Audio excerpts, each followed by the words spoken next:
देशातील 7 खासदार ठरले संसद रत्न। सुप्रिया सुळेंसह हे खासदार संसद रत्न पुरस्काराचे मानकरी। देशातील 17 खासदारांना यंदाचा संसद रत्न पुरस्कार 2025 जाहीर करण्यात आलाय। यंदा संसद रत्न पुरस्कारांसाठी महाराष्ट्र बाजी मारली असून सुप्रिया सुळे, श्रीरंग बारणे यांच्यासह 7 खासदारांनी या यादीत स्थान पटकावले आहे। संसदेमध्ये उल्लेखनीय, सातत्यपूर्ण व उत्कृष्ट कामगिरी करणाऱ्या खासदारांना दरवर्षी प्राइम पॉइंट फाउंडेशन या संस्थेमार्फत हा पुरस्कार दिला जातो। संसदेत प्रश्न विचारणे, वादविवाद सहभाग, कायदेविषयक कामात योगदान आणि समित्यांमधील कार्य या विविध निकषांवर आधारित विशेष मूल्यांकनानंतर ही निवड केली जाते।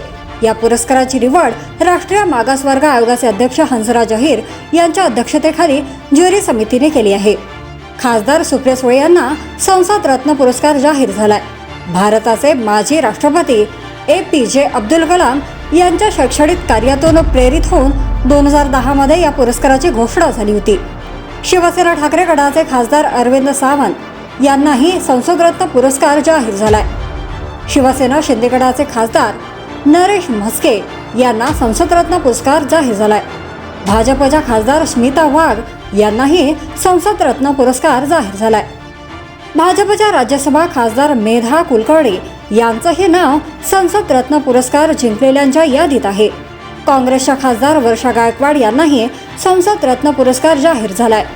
शिवसेना खासदार श्रीरंग बारणे यांनाही हा पुरस्कार जाहीर झालाय। जर तुम्ही अजूनही YouTube चॅनलला सबस्क्राईब केलं नसेल तर ते लगेच सबस्क्राईब करा।